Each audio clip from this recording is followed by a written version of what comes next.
Future here with some of the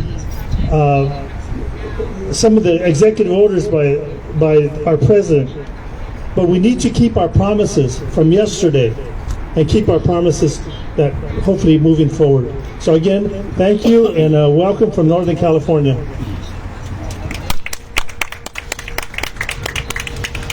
Thank you, Jesse. I would like to ask a special guest to come up here for a moment. These are the family members of one of our deported veterans, Jose Cardenas, who will be coming home tomorrow. Mr. Cardenas is being allowed to return to the United States tomorrow. He's being paroled in under this initiative that was just created.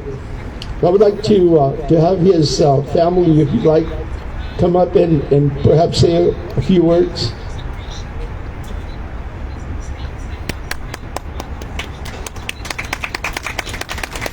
By the way, Mr. Cardenas is the paratrooper displayed here on our Deported Veteran mural.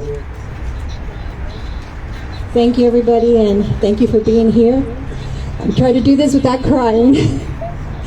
But I appreciate anybody that had anything to do, all these people that are working to get these guys home. You know, one mistake does not negate what they did for their country. How they fought, okay, what they had to go through, okay, and yes, everybody makes mistakes. And I appreciate everything you guys are doing for these guys. For my brother, what you've done for my brother. I thank God for people like you, for moving your hearts. And for everybody that's listening, please help. Because these guys deserve to be American citizens. They fought for our rights, for freedom. They have that right.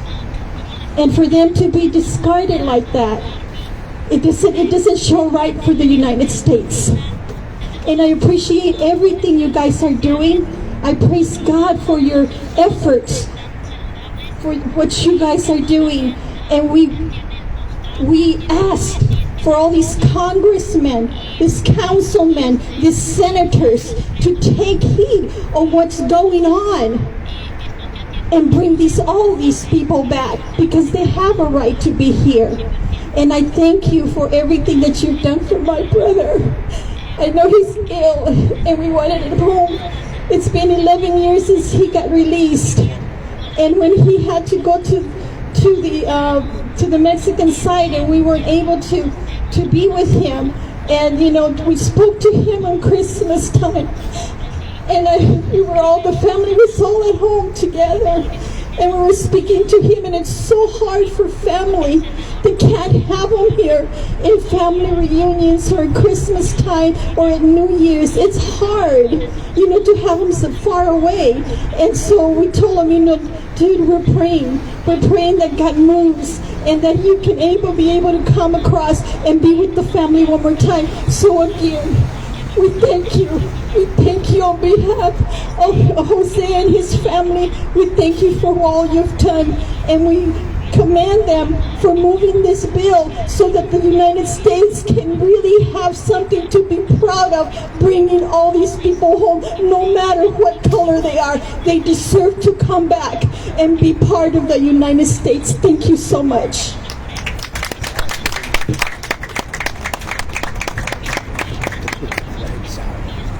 Thank you very much. I'm going to ask now our friend and brother, the Marine Corps veteran, James Smith, to speak to us on behalf of our Black Deported Veterans.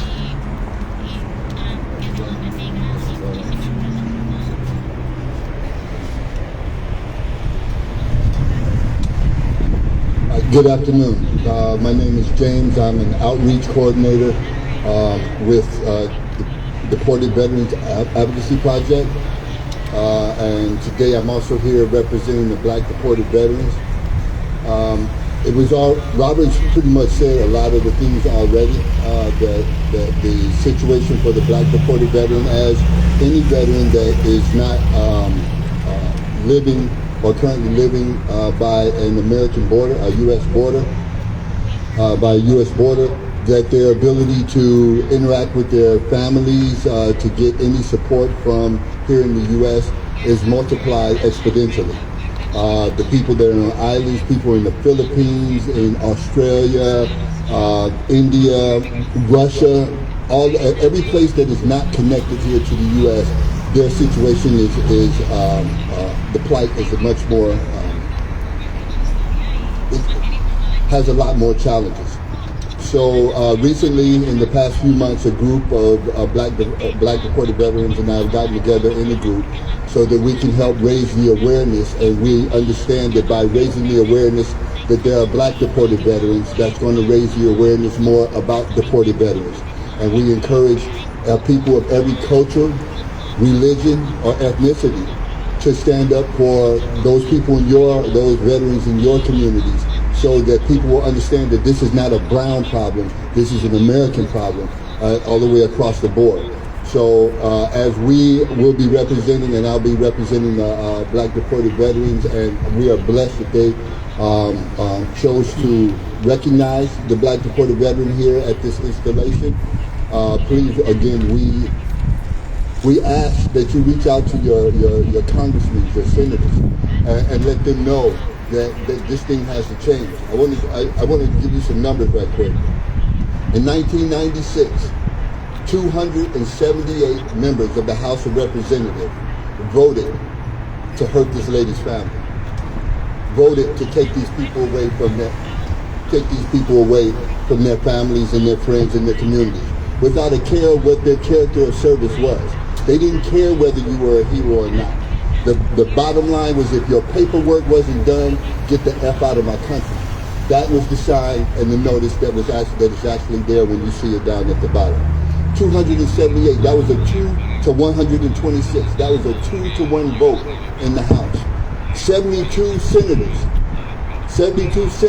voted to cheer families up, to cheer up the very fabric of what being a veteran is about. They didn't care about our brotherhood or our sisterhood or any of that. They said, your honor is negotiable. Because this was a money bill, in case none of you ever knew that. If you go back and you find it out, this was all about money. How they saved money or got money out of doing this, I don't know, but they still did. And that was a more than 2-to-1 vote, 72 to 27. So what we understand is that we need Congress to right the wrong that they contributed to. So we need everyone to reach out to their congressmen. People are always asking me, what can we do? Call your congressman, reach out to the people that you guys support in politics, and ask them, what are you doing to bring home these veterans? Okay. Right now, we're going to bring home my brother David Bariu. He's in Kenya. You're on there, David? I'm here. Okay. So, well, David, go ahead and tell them your story. Greetings all. It's an honor to be in this presentation. First and foremost, I'd like to thank Mr. President, the Commander-in-Chief of the United States, Mr. Joe Biden, and his cabinet for paving the way to facilitate support for the repatriation of deported U.S. veterans. And second of all, I would like to thank the DHS, USCIS, and VA for launching the Immigrant Military Members and Veterans Initiative, which will capture the information required to see deported U.S. veterans get back home as soon as possible. And furthermore, I would like to thank the coalition of the Congressional Black and Hispanic Caucus for joining forces to support HR 536 and HR 1182. See the journey of deported U.S. veterans justified, respectively. In this Black History Month, Black U.S. deported veterans are a shadow and light of the occasion, but we are worth being recognized for our cry to be heard and supported by the country we serve and protected. We suffer in different capacities, but we are stretched thin emotionally and mentally to support our families and ourselves. I was recruited in the U.S. Army with my F1 student visa by a recruiter whose goal was to meet his report. The recruiter's greed finally caught up with him when he was court-martialed at Fort Worth, Texas, and found guilty of fraudulently recruiting international students, promising us free education and naturalization respectively. Despite of having no convictions or felonies, and after accumulating many skill sets in the U.S. Armed Forces, and after a last-minute Dallas ICE cancellation of my first naturalization attempt before the interview, I was still deported back to Kenya. The Dallas ICE raid officers at my Irving apartment in Texas saw them confiscate my military certifications and my VA medical card. Being deported to Kenya wasn't easy also. Kenya is a diverse country when it comes to religion, and as a deported U.S. veteran, my status makes me a positive target to Muslim radicals in the region. These radicals have terrorized schools, malls, public transportation, and the most horrific day when they bombed the Kenya U.S. Embassy in 1998, which saw substantial number of fatalities in local citizens, American embassy, but importantly the U.S. officers who were serving and protecting the U.S. embassy. My family has suffered also, has been affected by the influx of job opportunities in Kenya. Moving from one town to another is exhausting. The well-off companies in Kenya are Muslim-oriented, and it becomes a dilemma when you are searching for work. This short need to be stretched out, isolated in different occasions, not knowing when the future holds for my family. I get a little assistance from my affiliated deported friends to see me through these setbacks, but in the reality of things, I need substantial assistance from the VA to secure claims and benefit for actions. Last but not least, our leaders representing U.S. citizens in Congress and Senate should not entertain the deportation of U.S. veterans in hostile environments. This is evidently put deported veterans in harm's way and has embarrassed the country internationally by exposing the discrimination of people of color, despite of serving and protecting the Constitution of the United States of America. So for our black deported veterans, we just need to learn from this journey and embrace the sovereignty of true believers that God's prayers are always answered. Amen to all, and thank you for listening. All right. Okay. So again, that was David Bariu. He was calling from Kenya. All right. And if you didn't catch on, he never committed a crime. He came here on a dream. He hit the lottery as someone coming from Africa, coming from Kenya, to come here as a student. Ran into a recruiter, and the recruiter sold him a bill of goods just to meet their quota. And he wound up serving a couple of years in the Army. They discharged him. They allowed him to re-enlist in the Air Force Reserves, and he served several more years there before ICE came and interrupted his stay here. Every veteran organization should be a part of fixing this issue. I have reached out myself to all the black veteran organizations that I saw or was able to find on Facebook. And to this point right now, I can't say that we've got a response back from the NAACP, so we're going to see where that goes and leads on from there. But they shouldn't be the only one. National Action Network, Urban League, Buffalo Soldiers, and every other organization, veteran organization that is out there, Veterans for the Infinite, whatever it is, you should be in this fight to bring back veterans. So that, please go home. When you go home from here, if you are an advocate in any way, Please post about this situation that you see here. Please repost this incident, and please reach out to your political leaders and ask them what they're doing to help bring back these people. Thank you, James. Very powerful words. And like you said, yes, please post about the incident, the issues, post about the event, post about the Valenzuela brothers. I mean, the more voices, the more people we can reach out to. Social media is amazing these days, so let's just post it on there. We're waiting on the line for specialist Laura Meza. You see her banner kind of flying around over there. She must have a little bit of anxiety. But she's in Costa Rica trying to get in touch with us. And when we first put the mural up, when we first put our first mural and kind of fell down, we learned our lesson. And try again till I get it right. But when she was talking to me, she left me, I feel, a really powerful message. And I don't want to play it for you, I'll just tell you. But she said, she hasn't been very active in following up about her case in Deported Veterans. And she said, because it hurts. It hurts her to realize that she's a combat medic, female who had an MST in the military and was deported.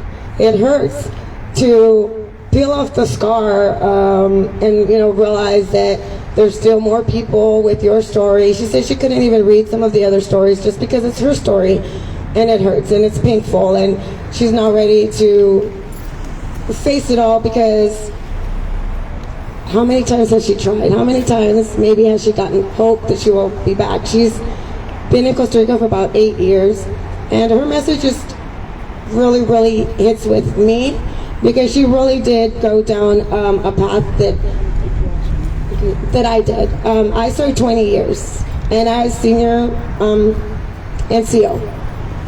And so when I got back home after my deployments, I made a mess of my life. Oh, wait. You can probably Google my name, it's all true. But took me 10 years to, through therapies at the VA, through counseling, friends, legal problems, everything, to finally get to a medication and therapy that worked for me. But what was making all that happen was my PTSD, my service. And I just cannot imagine what she's been going through for 8 years. I had therapy. I had the VA. I had my comrades. I had my country that still allowed me to stay here. I cannot imagine. So without further ado, I will give you Laura Meza, U.S. Army Deported Veteran. Laurita, go ahead. Hi, Tal. I'm Laura Meza, a U.S. Army Deported Veteran with 100% PTS disability. I'm here exiled in Costa Rica. And on this President's Day, I prepared a little something. It's kind of easier to read mind than to write something and read it, actually. I found that. And I'm not the greatest speaker, but this is kind of going to be read off. And it goes like this. On this President's Day, I wish to say a few words to honor two of our country's most eccentric and unconventional presidents, such as were George Washington and Abraham Lincoln. First, George Washington, a humble farmer who was known as the father of this great nation, and a courageous man who led the Continental Army to victory in the American Revolutionary War. Then, Abraham Lincoln, known as Honest Abe, whom on January 1st, 1863, issued the Emancipation Proclamation to end slavery. You all may ask, what do these two presidents have in common? They were known for not conforming to the general public, because they did what they believed deep down inside was right and just. Today, on this President's Day, in which we celebrate the lives and birthday of all presidents, as well as Mr. Biden's, I ask you, Mr. Biden, to help protect the immigrants who in fact helped build and defend this great nation we call the United States of America. by please stopping the separation of families and repatriating our patriots lost in exile. Thank you. Thank you, Laurita. Thank you, Laura.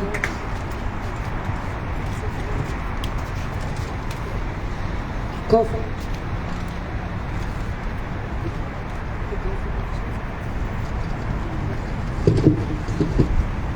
Wanted to tell you a little bit about our connection with Don Diego VFW 7420 has pledged to sponsor and help the Unified United States Deported Veterans Organization. We've pledged to give them a voice, to have our members support any needs that they might have in the future, and also our quartermaster, Mr. John Lewis, who's over there preparing burgers. He is also VFW's District 1 Senior Vice Commander and future District Commander for next year. Yay! Big yay! I'll tell you why it is, because once he's in charge of a district, he really does support this mural. And we have a lot of other VFWs that he could probably bring this to, that they might put it on their walls. But he's also working, his main job is with the city. He's a VSO, and he's working with Robert to install a computer room and a phone line. Is that what they're doing? Yeah, that's what we're working on, that the veterans can log on to the new website that he was talking about, or be able to call their congressman. It was something that was in the works already, so hopefully we get it pretty fast. So we want to thank him back there, John Lewis, for all his help on this. Thank you.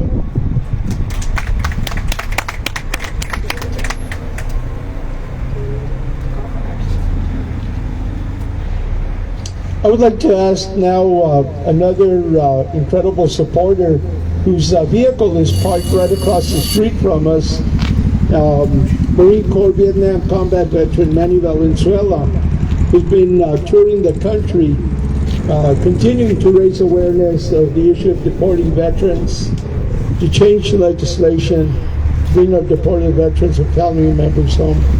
Manny. It's been a long journey. My brother and I, but you see the pictures right there, we got a removal notice in 2009. He was in Vietnam in 1968 with a Brown Star. I was there in 71, 72 in Vietnam. Now when we get there, removal notice, I got it first. And by the way, we have a movie documentary on PBS called American Exile. So American Exiles will watch it. So we'll show other veterans in there that have been deported and everything. But coming down back to it, you know, that's my older brother. But when I got to the removal notice first on January 29th, matter of fact, that day I went to court, an immigration court to deport me. I couldn't believe this. That evening my mother died right there in Colorado Springs.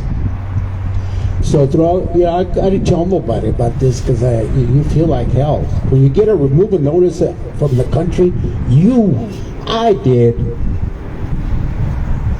going to the jungles and doing what I had to do. I can't tell you that.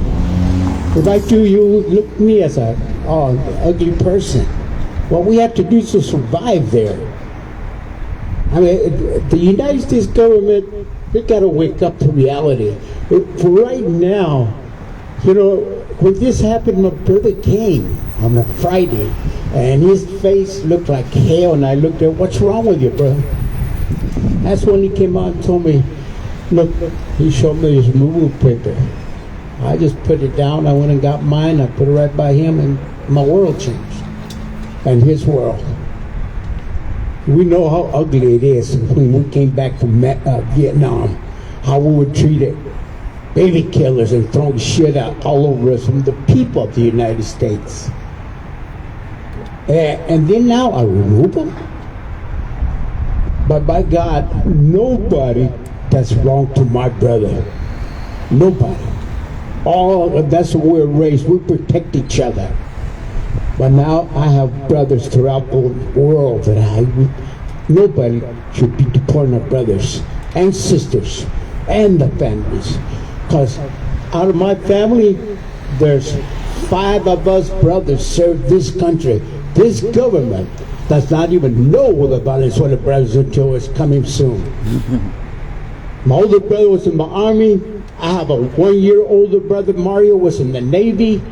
I'm a Marine. I have a 1 year younger brother, Fernando, was in the Air Force. And I have another younger brother was in the Army too. How in the hell is government going to do this to us? To deport us, to separate us? The Venezuelans have stood up and protected America. And not just that, the end of the jungle, we never leave anybody behind, dead or alive. We bring each other back home to this country. They're supposed to say, the national last word says, the home of the braves. This is a disgrace and dishonor to all of us. That song should be changed to what? The home of the deported braves? President Biden, I'm proud of you. You stepping up, but you political ring gonna have awakening, because we have billions of veterans in this country. And not just at the families, we can stand up and say, this gotta stop. You political ring gonna have to wake up, because each state, we got veterans all over the state. Every national commanders here, VFW, I'm very proud to be here. I'm honored. I've been to a lot of VFW, all over organizations, and they're scared to get involved. We have to get involved. We have to be strong. Nobody can imagine what we had to do in the jungle for you to have this freedom. And right now, the President of the United States and all the political ring, we have soldiers serving out there right now with a permanent residence ID card, and they're willing to give their lives for you to have this freedom and to be a president and to be a Democratic. Oh, you guys, this is ridiculous that we have to go through this. Give our lives for this political ring to be alive and do this to us. This is wrong. This is definitely wrong. We have to stand up and say no more. Because America, you're supposed to lead the whole nation what we are. This is wrong.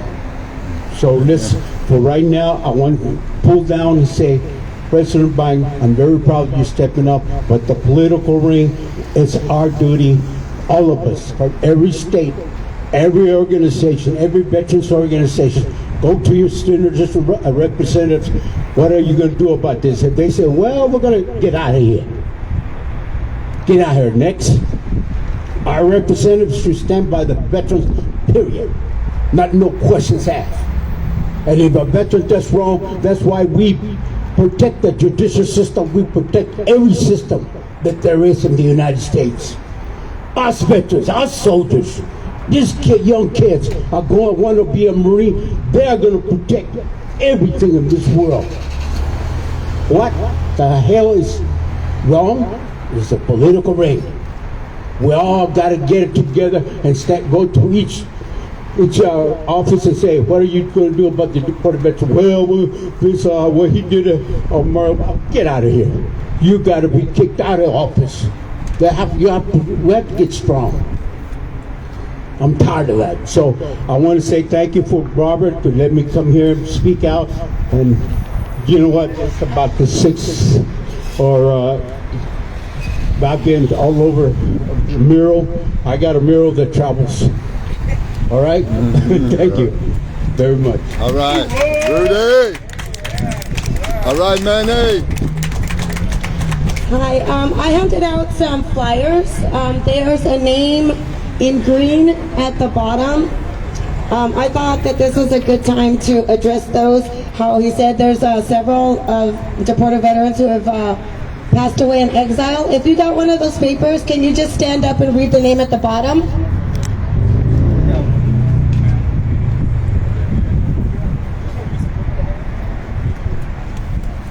There's a green name at the very bottom. Raul Lopez. Hector Barrios. As they say the name, if everybody presente. When we read the name, if you can say presente afterwards.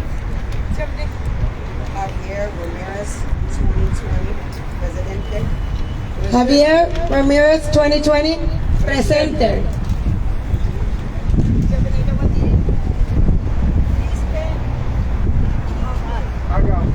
Dispe Baval. Presente. Valerie Salazar, 2017, present. Presente.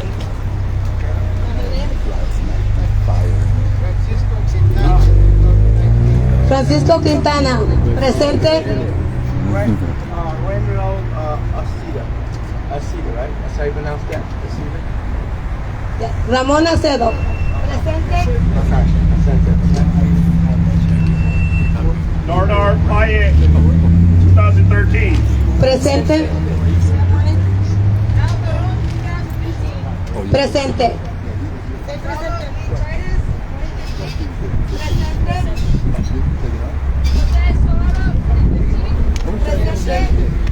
Carlos Torres Cordenas, 2018, Presente.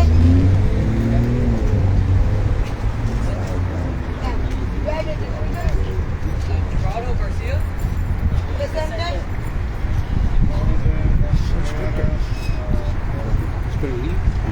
Presente. And those are some of the names. If you did end up with that flyer, that is a mural with some of our deported veterans who have unfortunately died in exile. Some while having requested humanitarian visas to come to the VA for some care. I'll hand you over to Robert. I just want to add a couple more names to that list that we spoke about.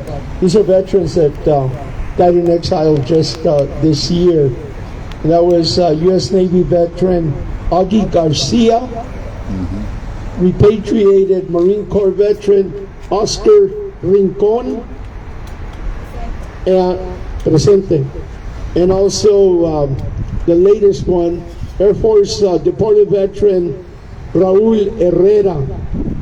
And last year at the end of the year, we had another deported veteran die in exile, our good friend and brother Erasmo Apodaca Mendizábal, presente. Today what we would like you to do is, when you go back to your home to celebrate or commemorate President's Day, is not to forget our deported veterans and reach out to your family members, to your friends, to your co-workers, urge them to contact their elected officials to make sure that HR 536, HR 1182 are moved out of committee onto the congressional floor to be voted on, to be passed, and on the desk of President Biden to finally correct this injustice. I'd like to thank Commander Lazaro and all the members of her team. I would like to congratulate also Congressman Vargas, Congresswoman Sarah Jacobs for sending their representatives in support. Manny, every one of you here present, Cesar Nunez, who has been an incredible advocate. Thank you all. God bless you.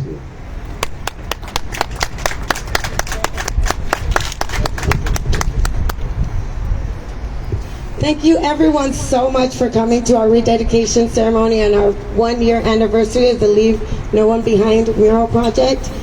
Here at Don Diego, we invite you to share in our hamburgers that we have over there. I want to really say thank you to our Sweetwater High JROTC color guard. If you guys can give a round of applause. We are very blessed we just decided to sponsor them as well. They have 146 cadets and 46 are female. 1/3, I always do watch that number, women in the military. Gotta stick together. But I did want to welcome everybody for coming out today. Thank you so much. Please help us spread the word. If you want to set one of these up, it is foolproof. I did the first one, and then they helped me. So you see how much better it is. But thank you so much for coming out. And please, stay for some burgers. Come see some of our beautiful history and military history inside. Thank you very much. Thank you for hosting. And we will now, please, if you could stand to retire the colors.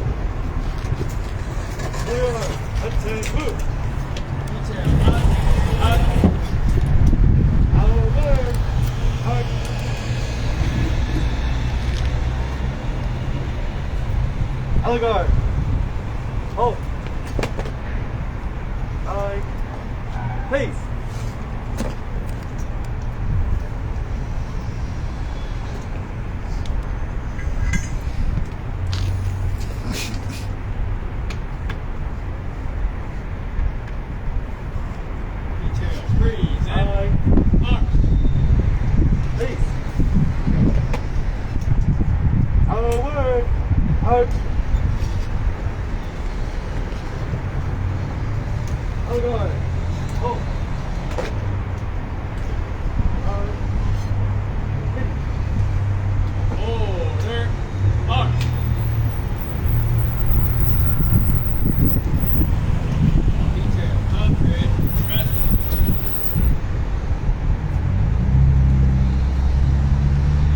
That concludes our ceremony. Thank you so much. Please come inside. We welcome you.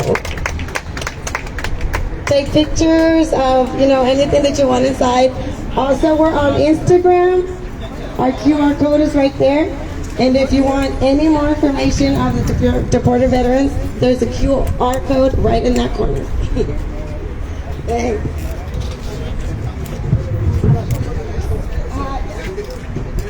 Thanks. Yeah. If you guys are going to be here a little bit, I can bring some more. No, I don't. We're fundraising with burgers and stuff over there.